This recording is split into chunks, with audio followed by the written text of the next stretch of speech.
Dear IFM. Dear IFM.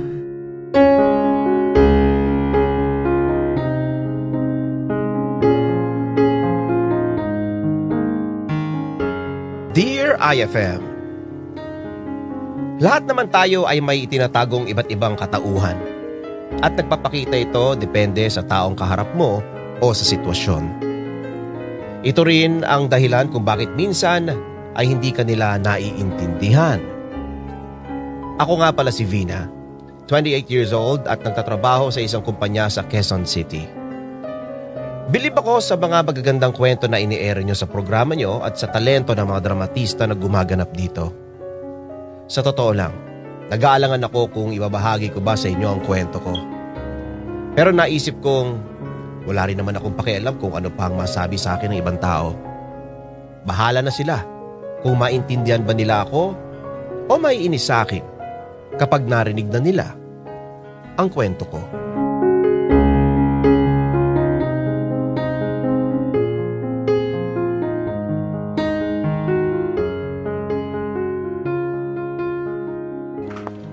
Vina, tapos mo na ba yung pinapagawa ko sa'yo? Boss. Sorry, hindi pa po eh. Ano? Nung nakaraan ko pa sinabi yan ah. Bakit hindi mo nagawa? Boss, pasensya na. Ginagawa ko pa po kasi yung nauna yung pinapagawa sa akin. Ganun ba kahirap yung trabaho na binigay ko sa'yo para hindi mo agad matapos yun? Hindi naman po. Oh, hindi naman pala eh. Kung madali lang naman pala yung trabaho, dapat nagawa mo na yun. Oo nga ho, boss. Sorry, nagkamali lang po talaga ako. Wag ho kayong mag-alala. Mamadaliin ko na lang po ito para magawa ko na yung pinapagawa niyong bago. Kailangan ko na yan eh. Kahit madaliin mo pa yan, wala na rin. Umiinit lang ang ulo ko sa'yo eh. Boss, pwede ba akong sumingit sa usapan? Kung pwede lang naman. Lloyd, siguraduhin mong hindi ka dadagdag sa init ng ulo ko ha? Hindi naman boss, kaya lang kasi natatambakan na talaga ng maraming trabaho si Vina. Baka pwedeng hinay-hinay lang sa pagbibigyan ng trabaho sa kanya. Marami naman ng ibang tao na nagkatrabaho dito eh. Eh anong gusto mo? Ibigay ko sa'yo ang ibang pinapagawa ko? Sa totoo lang boss, tinutulungan ko na nga si Vina sa mga pinapagawa niyo sa kanya eh. Pero sige ho, ibigay niyo lang sa akin. Pero bigyan niyo rin ho ng trabaho yung ibang mga kasamahan namin dito. Malaki ang tiwala ko sa kakayahan ni Vina. Kaya siya ang binibigyan ko ng mga ganyang trabaho. Ang akin lang, wag mong mamasamain yung ginagawa ko sa girlfriend mo. Hindi naman ho boss. Ang sinasabi ko lang, kawawa naman ho yung girlfriend ko. Kung bilib ho kayo sa kanya, edi sana bigyan niyo rin ho siya ng pagkakataon na makapagpahinga. Sige, kapag natapos na niya yan, hindi ko muna siya bibigyan ng ekstrang trabaho. Pero baka lang nakakalimutan mo. Si Vina mismo ang nag-request na bigyan ko siya ng mga trabahong yan. Okay po, boss. Mamayang gabi po, siguradong maipapasa ko ho ito sa inyo. Masisimulan ko na rin ho yung bago nyo ipapagawa. Hindi na. Maghahanap na lang ako ng ibang gagawa niyan. Baka nga naman pagod ka na. Asahan ko na lang mamayang gabi yan ha. Okay po. Maraming salamat. Boss, pasensya na ho talaga. Naiintindihan niyo naman ho siguro. Okay lang yun. May punto ka naman. Sige na, mauna na ako. Lloyd, alam mo sa susunod wag mo nang kakausapin ng ganun si boss. Baka mamaya mas lalo pang magalit yun. Lalo pa akong magkaroon ng problema. Buti na nga lang hindi kayo nagkagulo eh. Maayos ko naman siya kinausap eh. Tsaka Vina, sa susunod din, huwag ka na nagre-request ng trabaho. Ikaw rin na mahihirapan pag ganyan eh. Hindi nga pwede yun, babe. Naghihinayang na nga ako na ibibigay niya sa iba yung trabahong pinapagawa sa akin ni boss eh. Ano? Tinulungan na nga kita para kita paano makapagpahinga ka ni. Hindi mo ba nagustuhan yung ginawa ko para sa'yo, babe? Hindi naman sa ganun, babe. Alam mo, okay. Sige, salamat. Pero kailangan ko yung trabaho na yun kasi makakatulong yun sa promotion ko. Sayang yun, oh. Huwag mo na masyadong isipin yun. Mahirap yung kapalit ng promotion mo yung pahinga at oras mo rin para sa sarili mo. Tsaka para sa akin na rin. Tagalan natin hindi lumalabas eh. Kilala mo naman ako, di ba? Ambisyosa talaga ako. Wala na nga akong oras para makapagpahinga eh. Meron akong plano sa sarili ko. Meron pa akong gustong maabot sa buhay ko. Siyempre gagawin ko yung lahat para makuha yun.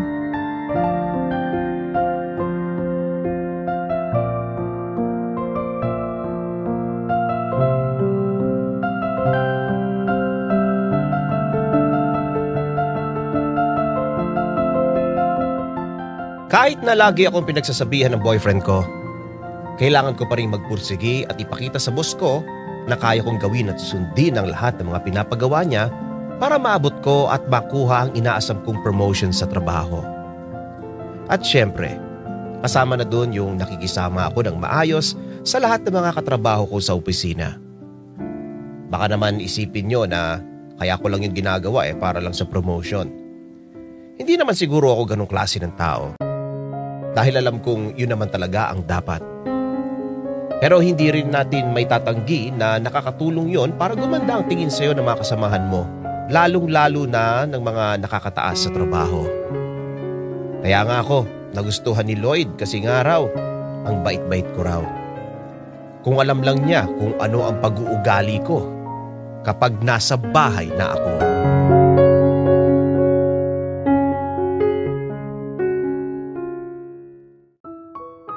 Mama naman bakit hanggang ngayon hindi mo pa rin nalalabhan yung damit ko? Anong susuotin ko yan pagpasok ng opisina? Ay anak naman, pasensya ka na. Ang dami ko rin ginagawa dito sa bahay. Ako na yung nagluluto. Naglalaba rin ako para sa inyong lahat. Natatambakan ako ng mga gawaing bahay. Ay naku mama, nagdadahilan ka na nga lang hindi mo pa ako dediretsuhin. Tinatamad ka lang. Abay saglit nga, Vina. Huwag mo nga akong pinagsasalita ng ganyan, ha? Hindi ka namin pinalaki at pinaaral ng papa mo para nang sagot-sagutin mo ko. Mama, gas-gas na yung linyahan mo. Bilang mga magulang, dapat obligasyon niyo yung alagaan at paaralin yung mga anak niyo Ni kahit kailan hindi naging utang na loob yan ng mga anak ninyo. Saglit nga! Aba sumusobra ka na! Walang sobra sa sinabi ko, ma. Sa totoo nga lang, pwede ko kayong iwanan dito At hindi na ako magbibigay dito kung gugustuhin ko. Abay sige, gawin mo. Nagkatrabaho ka lang, nakatikim ka ng konting pera, pinagyayabangan mo na nanay mo, ha? Sa harap pa ng ibang tao, Vina naman. Oo, mama. Sige, mayabang na ako. Kasi pinaghihirapan ko lahat ng pera ko. O ano? Ano bang gusto niyo sabihin? Sige. Vina, alam mo, tama na yan. Medyo nagiging mainit na yung usapan niyo ng mama mo Kulit kasi ni mama Paano yan? Ano nang susuotin ko bukas? Lloyd, pwede bang kausapin mo yung nobya mo? Abay habang tumatagal, lumalaki ang ulo. Sagutin mo na yung tinatanong ko sa'yo. O di kaya naman labhan mo na lang yung mga damit ko, baka sakaling mapatuyo pa yan ng maaga. Hindi ba pwedeng magpalaban na lang tayo sa labas? Sa totoo lang, mas mabilis pa yun Makukuha naman natin agad yung mga damit pagkatapos ng ilang oras lang. Ayoko, babe. Ilang beses na nga ako nawala ng mga damit sa mga ganyan Kaya nga pinapalabo ko na kay mama. Abay bakit hindi kaya ikaw ang maglaba? Total, mga damit mo naman yan. At bakit ako yung maglalaba, ha? Nagbibigay po ako ng pera dito. Lamon kayo ng lamon dito? Pagkatapos, hindi ko kayo maaasahan? Mga walang kwenta! Vina, ano ba? Sumusobra ka na. Pati ba naman ikaw, Lloyd? Haawain mo rin ako? Pero hindi na kasi tama yung pakikipag-usap mo kay tita. Vina, nanay mo yan. Respetuhin mo yan. Nako, ito na naman tayong sa salitang respeto. Binabastos na nga ako, rirespetuhin ko pa? Nagpapatawa ka ba? Anak naman, paano naman kita binastos? Sabihin mo nga sa akin, ha? Parang hindi ka lang napaglabhan dyan Ang dami-dami mo nang sinasabi sa akin. Mama, pwede ba? Huwag mo akong dadramahan dyan. Wala akong oras para dyan. Vina, ano ba nangyayari sa'yo? Nagkaroon ka lang ng magandang trabaho kung pagsalitaan mo na kami ng papa mo, kung sigawan mo yung kapatid mo, at kung tratuhin mo kami, parang nakabababa kami sa'yo Ano ba, ma? Ayoko nang pag-aksaya ng panahon yan. Ano, malalabhan mo ba yan o hindi? Yun lang. Saglit nga! Isinusumbat mo sa amin yung perang inaabot mo dito para sa bahay. Ang amin lang, pamilya tayo dito. Dapat nagtutulungan tayo. Kung gusto mong ipagdamot yung sinasahod mo, malaya kang gawin yan. Hindi namin kailangan yung sweldo mo. O galing na sa bibig mo yan, ma. O sige, hindi na talaga ako magbibigay dito sa bahay. Kayo pa yung matapang no? Tignan natin kung anong mangyayari sa inyo kapag hindi na ako nagbigay ng pera dito. Tignan ko lang kung magtatagal pa kayo. Vina, tama na nga yan. Huwag kang muna magsasalita Tita, pasensya mo sa mga nangyari. Nagulat din ho ako Huwag ko kayong mag-alala. Pagsasabihan ko ang anak ninyo. At ikaw naman, Vina, isa pang beses na sagot-sagutin mo ng ganyan yung mama mo, makikipaghiwalay ako sa'yo.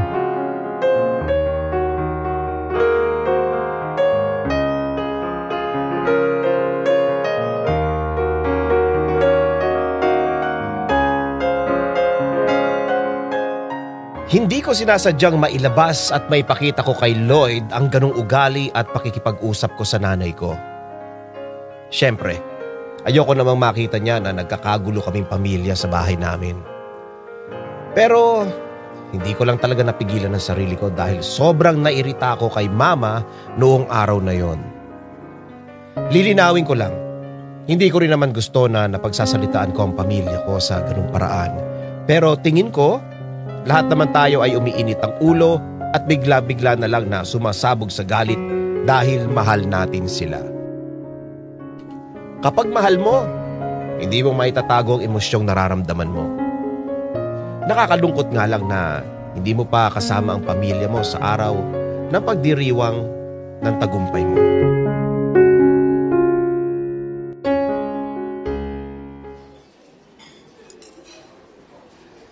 Babe, congratulations sa promotion. Thank you, babe. Maraming salamat sa libre, Yan lang, babe. Wala ba akong kiss dyan? Ay, nako. Sige na nga. Ayan may kiss ka na sa akin. Teka. Nasaan nga pala yung pamilya mo? Akala ko sasama sila dito sa atin. Nagkagulo kasi kanina sa bahay. Bakit nagkagulo na naman dun? Ang ibig mong sabihin, nag-aaway na naman kayo. Oo. Babe, pwede bang wag na natin pag-usapan yan? Celebration natin to dahil sa promotion ko, di ba? Wag na natin sirain yung araw. Oo nga, pero dapat kasama natin mag-celebrate yung mga magulang mo at yung kapatid mo. Hindi na. Ayaw naman nilang sumama dito eh. Bakit pa natin pipilitin yung ayaw pumunta, di ba? Ay nako, Vina, ikaw talaga. Inaaway mo na naman yata sila eh. Hindi. Hindi ako nangaaway, no, alam mo yan. Sila'y nag-uumpisa ng gulo. Ipinagtanggol ko lang yung sarili ko sa kanila. Ano ba kasi yung pinagawayan nyo? Bakit biglang ayaw na nilang pumunta dito? Iba nga, babe, sabi ko sa'yo. Ayoko nang pag-usapan yan eh. Gusto mo ba masira yung mood natin? Okay. Sige na, hindi na natin pag-uusapan yan. Baka mamaya awain mo pa ako eh. Uy, hindi naman ako ganun. Basta, iba na lang yung pag-usapan natin. Pero napansin ko ang puti-puti at ang kinis-kinis mo ngayon. Biglang bawi Ikaw naman, inuuto mo pa ako. Ano ka ba? Hindi kita inuuto. Totoo yung sinasabi ko. Ano ba yung ginagamit mo dyan sa balat mo? Ito ba? White Rose Papaya Soap with vitamin B3 to. Papaya puti in as early as 7 days with regular use. Naalala ko na. Yan yung sinabi sa'yo ni Kay nung nagtatanong ka kung anong sabon yung pwede mong ipalit sa ginagamit sa bahay, di ba? Oo, yun nga yun. Ba talaga kapag magaling kang makisama sa mga katrabaho mo, ano? Yun naman talaga dapat eh. Yung dapat may maganda tayong pakikisama sa ibang tao. Lalo na sa mga nakakasama natin araw-araw. E di kung ganun, mas lalong dapat na maganda yung relasyon natin sa pamilya natin. Babe naman eh. Akala ko ba hindi na natin pag-uusapan yan? Sorry Vina, hindi naman natin pag-uusapan pero meron lang akong gustong malaman eh. Okay lang ba kung meron lang akong gustong tanongin sa'yo? Okay. Ano yung tatanungin mo? Babe, napapaisip lang kasi ako eh. Napapansin ko na sa opisina, ang bait-bait mo naman at magaling ka makisama sa mga office mates natin. Kahit napapagalitan ka na ni boss kung minsan, hindi ka pa rin sumasagot ng pabalang sa kanya. Pero nagtataka lang ako, kapag nasa bahay ka, sabihin na natin parang ibang tao ka. Grabe ka naman sa akin. Ano bang pinupunto mo dyan? Sinasabi mo bang plastic akong tao? Babe, lilinawin ko lang hindi yan ang ibig kong sabihin pero hindi mo rin maitatanggi na pwedeng yan ang isipin ng ibang mga tao sa'yo kapag nalaman nila kung ano yung ugali mo kapag nasa bahay ka. Okay, naiintindihan ko na Lloyd. Magpakatotoo na tayo dito. Lahat naman siguro tayo. Paglabas ng bahay natin, pag nakikipag-usap tayo sa iba't ibang tao, iba't ibang maskara yung suot natin. Maskara? Sorry Vina, hindi ko yata naintindihan yan. Ikaw naman ganito makinig ka. Diba, kapag lumabas tayo ng bahay, iba yung katauhan kapag kaharap mo yung mga kaibigan mo. Tapos iba din yung ugali mo pag nakikita mo yung kamag-anak mo. At syempre mag-iiba pa yan kapag kaharap mo na yung mga katrabaho mo. At syempre iba rin yung ugali mo pag kaharap mo yung boss mo, no? Gets mo ba yung point ko? Mukhang, oo, nakukuha ko na rin yung point mo. Pero, di ba parang pagpapanggap na rin yun? Siguro, oo. Pero hindi mo ba napapansin na gano'n naman tayong lahat eh? Nakadepende sa tao o sitwasyon kung anumang katauhan o ugali yung maipapakita natin sa kanila. Siyempre sa trabaho, kailangan mabait at maayos tayo, di ba? Siyempre pag hindi tayo mabait o hindi tayo maayos makisama, mawawala yung trabaho mo sa'yo.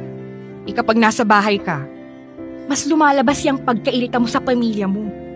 Kasi siyempre, komportable ka na sa kanila at kilala ka na nila. Ewan ko lang Para sa akin kasi, hindi pa rin tama eh. Ang dating kasi parang kaplastikan nga lang yung nangyayari. Kung kaplastikan yung ginagawa ko, Lloyd, edi sana plastic na rin pala lahat ng tao sa mundo. Lahat naman tayo ganyan eh. Huwag na tayong magmalinis dito. Bawat isa sa atin, hindi ipinapakita ang totoo niyang pagkatao.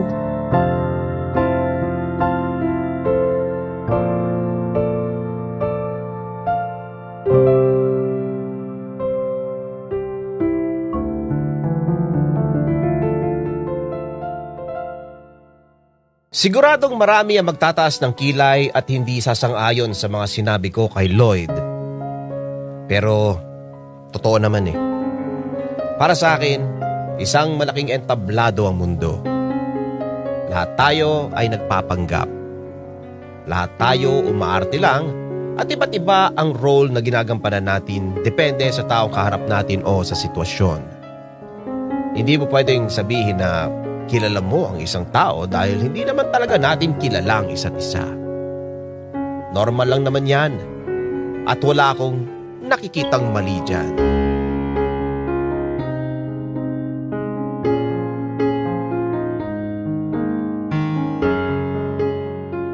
Dahil sa na-promote na nga ako sa trabaho, naging hawak ko na ang ilan sa mga kasamahan ko. At dahil hindi naman sa lahat ng oras ay nagagawa nila ng mahusay ang trabaho nila, hindi ko talaga naiiwasan na mapagalitan ko sila. Hindi ko itatanggi. Napagsasalitaan ko rin sila ng hindi maganda dahil parang pamilya na rin naman ang turing ko sa kanila. Naisip ko na rin na maaring may mga ilan na rin sa kanila na masama na rin ang loob sa akin. Pero kailangan nilang matutunan na trabaho lang ito at walang personalan. Pero may isang taong hindi sang-ayon sa ginagawa ko sa mga tauhan ko.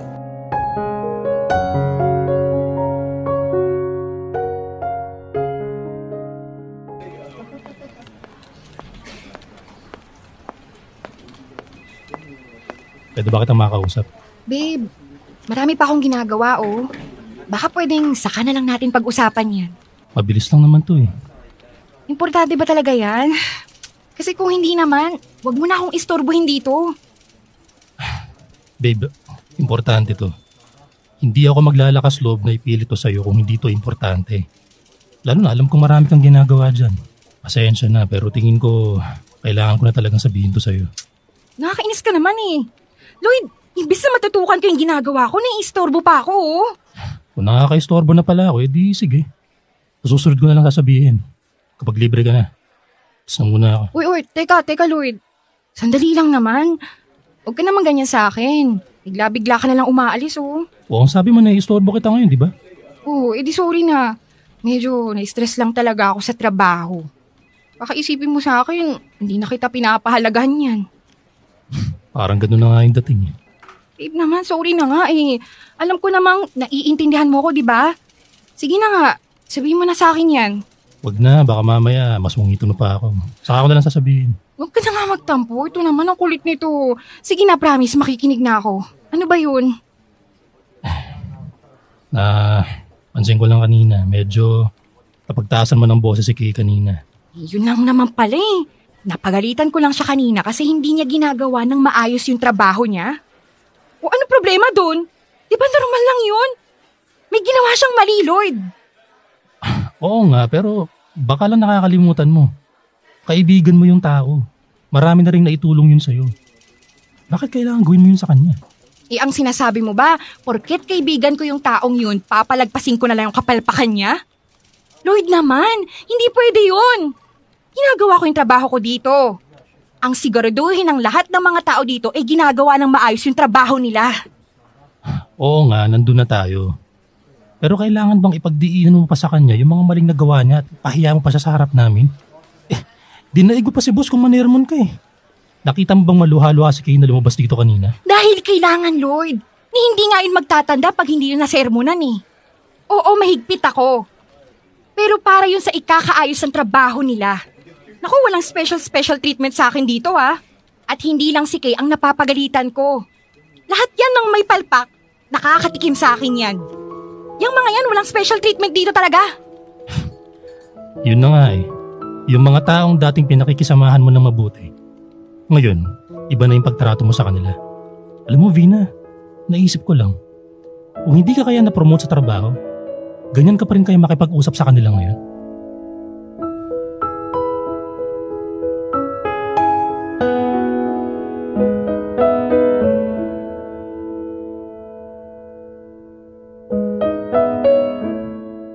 Hindi na lang ako nagpapa-apekto sa mga sinabi sa akin ni Lloyd dahil alam kong nasa tama lang naman ako. At napapansin ko na rin na paunti-unti, parang hindi na rin siya natutuwa sa mga nangyayari sa amin sa opisina. Kaya hindi na rin ako nagtaka nang biglang magdesisyon si Lloyd na mag-resign at lumipat na ng ibang kumpanya. Sa totoo lang, nalungkot ako at hindi ko nagustuhan ang naging desisyon ng boyfriend ko. Pero hindi ko na lang siya kinontra dahil pinagbigyan naman niya ang gusto ko na magsama na kaming dalawa sa iisang bubong. Ang iniisip ko, lalo pa naming mamahalin at makikilala ang isa't isa sa ginawa naming ito. Pero hindi ko akalain na lalo lang pala kaming magkakagulo ng boyfriend ko. Bili mo na ba yung lahat ng pinapabili ko sa'yo? Oo, sinigurado ko na nasunod ko yung listahan na binigay mo. Tingnan ko nga, akin na. Oh, ito yung napkin, mga delata, mga sabon. Oh, iba pala tong binili mong toothpaste, babe. Bakit? Unique toothpaste with Max Protect formula yan. Max Alaga, Max Protectado with Unique. Okay, mukhang mas maganda to kaysa sa dati mong binibili, no? Garantisado yan, babe. Huwag kang mag-alala. Sigurado mas puputi at maalagaan natin ang mga ngipin natin gamit yan. Sabi mo yan, ha? Oh, sige. Ayusin mo na yan. Ilagay mo na sa tamang lagayan. Sige, babe. Daming ang tao kanina sa grocery. Haba ng pila. Sinaga ko na lang. Alam kong kailangan na natin itong mga to sa bahay. Tsaka, Lloyd, kailangan din kasi kita ngayon eh. Pagkaayos mo niyan, may sasabihin ako sa'yo. Sabihin mo na ngayon habang nag-aayos ako dito. Ano kasi, babe? Marami ka bang gagawin ngayon? Wala naman, pero bahala ko sana magpahinga eh. Stressed ako dun sa pinasukan ko ngayon. Gusto ko lang na makapaglibang ngayon habang walang pasok. Kung bakit ba naman kasi lumilipat-lipat ka pa ng trabaho eh. Vina, pag-usapan na natin to, di ba? Tungkol ba saan yung sasabihin mo sa akin para mapag-usapan na natin yan bago ako magpahinga? Magpapatulong sana ako sa'yo. Ha? Magpapatulong? Sa trabaho mo ba yan? Oo eh. Huwag ka na muna magpahinga, okay lang? Tulungan mo muna ako dito. Love mo naman ako, di ba? Pasensya ka na. Hindi talaga kita matutulungan ngayon eh. Gusto ko lang talaga magpahinga. Hindi ba talaga kita mapapakiusapan? Kahit ngayon lang. Ngayon lang to, babe, oh. Sa susunod na rest day ka na lang magpahinga o maglibang. Kailangan ko na kasi itong gawin eh. Babe, alam kong kaya mo na yan. Rest day ko rin naman ngayon tapos hindi mo ako pagbibigyan? Pero nagtatrabaho pa rin naman ako, di ba? Hindi naman siguro sa lahat ng oras ay papagawa na ganyang trabaho sa'yo. Bawi ka na lang din sa susunod na rest day mo. Ano kaya kung ikaw na lang bumawi sa susunod na rest day mo? Tulungan mo na lang ako ngayon, please. Alam mo namang importante to kaysa dyan eh. Hindi naman kita papakiusapan kung hindi lang kita kailangan eh. O teka, baka ba biglang nagagalit ka? Vina, sa iyong trabaho yan eh. Hindi ako obligado na gawin yan. Tsaka, hindi rin ba importante na makapagpahinga ako ngayong araw na to? Nagpapahinga ka samantalang ako nagtitiis ako. At nai-stress na ako sa trabaho. Anong klaseng partner ka kung hindi man lang kita mahingian ng tulong? Ano? Babe, ano ba yung mga sinasabi mo? Madalas sinusunod ko at binibigay ko naman yung mga kailangan mo, di ba? Ngayon lang ako tumanggi sa'yo ah. Masama ba na pagbigyan ko na muna yung sarili ko? Ewan ko sa'yo. At huwag mo akong matawag-tawag na babe dyan ha. Kung hindi lang rin naman kita mapapakinabangan. Kung gusto mo magpahinga, matulog ka buong araw. Huwag mo akong tatawagin. Huwag mo na lang akong isipin na nahihirapan na ako sa ginagawa ko. Bahala ka dyan, bahala ka sa buhay mo.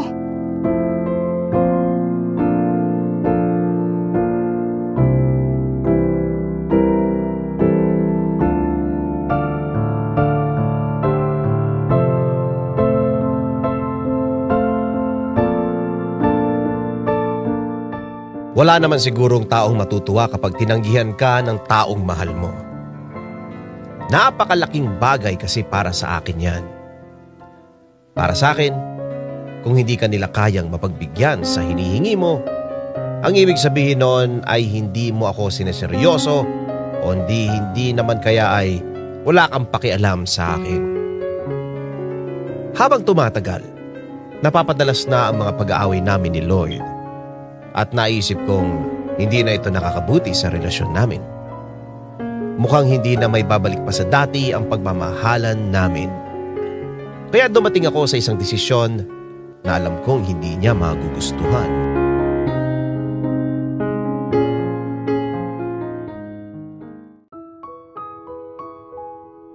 Makikipaghiwalay ka sa akin? Bakit? Ano bang ginawa ko sa'yo para maisip mo yan? Lloyd, sorry.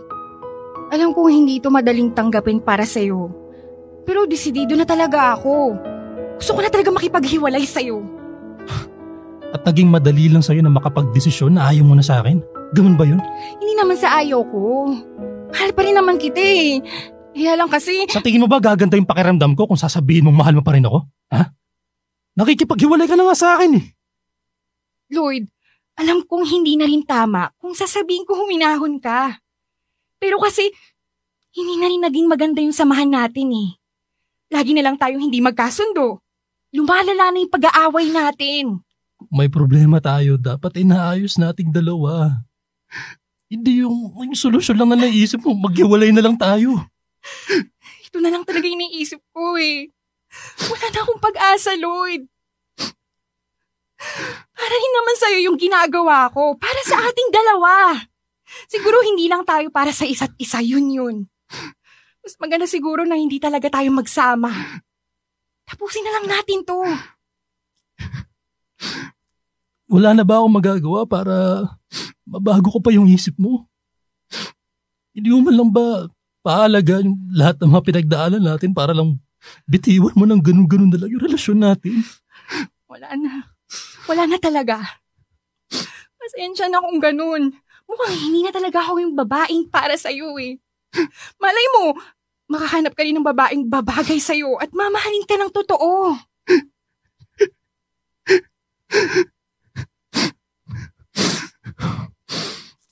Ganun ba? Ha? Yun ba yung dahilan kung bakit nakikipag-iwalay ka na? Kasi hindi totoo yung pagmamahal mo? Anong sinasabi mo? Lloyd, makinig ka! Sinabi ko naman kanina, di ba? Mahal na mahal pa rin kita. Kaya ako nga lang yung nagawa kasi kailangan kong gawin to para sa ating dalawa. Hindi mo to ginagawa para sa atin, Vina. Ginagawa mo lang to para sa sarili mo. Sinasabi mo lang na mahal mo ko para pampalubag loob. Pero ang totoo, sarili mo lang ang mahal mo. Alam mo, iintindihin na lang kita eh. Siyempre, nasaktan ka ngayon eh. Diba? Natural lang yan. Natural lang magiging ganyan yung reaksyon mo. Pero wag mong sasabihin na sarili ko lang iniisip ko. Kung bakit ko ginawa to, hindi yun. Totoo naman yung sinasabi ko eh. Ano, Vina? Kaya mo pa ba? Ha? Sino Vina ba yung kaharap ko ngayon? Yung mabait? Yung sweet? Yung mapagmahal? O yung totoong Vina na ang tunay na ugali ay mapagmataas sa mga taong mas mababa sa kanya?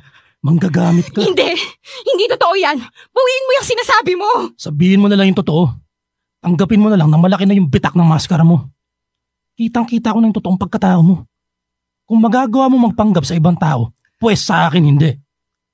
Alam mo, palibasa promoted ka na eh. Hindi na tayo magka-level at wala na rin akong pakinabang sa'yo. Yun lang yun eh. Kaya ka nakikipaghiwalay. Sumusobra ka na. Hindi na totoo yung lumalabas sa bibig mo. Lloyd, tingnan mo nga. Kahit nasaktan pa kita, wala kang karapatan para sabihin sa akin yan. Ang kapal ng mukha mo. Mas makapal ang mukha mo at sasabihin ko kung ano ang dapat na marinig mo. Ikaw na mismo ang nagsabi. Iba't ibang pagkatao nakikita namin sa'yo. Mabait ka sa mapapakinabangan mo at lumalabas ang baho ng ugali mo sa mga taong tingin mo wala nang kwenta sa'yo. Siguro nga mas mabuti maghiwalay na lang tayo. Dahil hindi ko kayang makasama sa buhay ang isang taong nagbabalat kayo na tulad mo.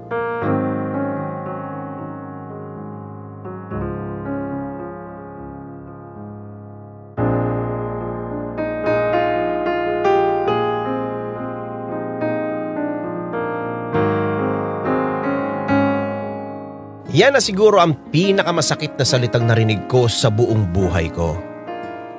Kaya kong tanggapin na mapagsabihan akong plastic at hindi totoong tao, pero hindi naman na yata tama na questionin ni Lloyd ang pagmamahal na inialay ko para sa kanya.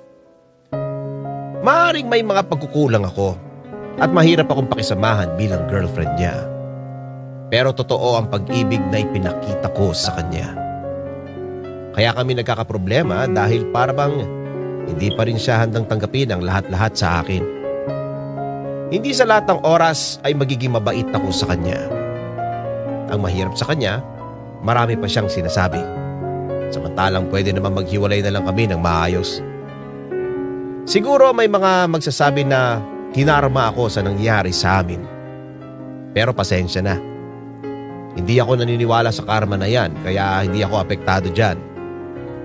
Ginawa ko lang kung ano ang dapat. Hanggang dito na lang muna at maraming salamat sa pagkakataon na maibahagi ko ang kwento ko. More power sa inyong programa. Vina.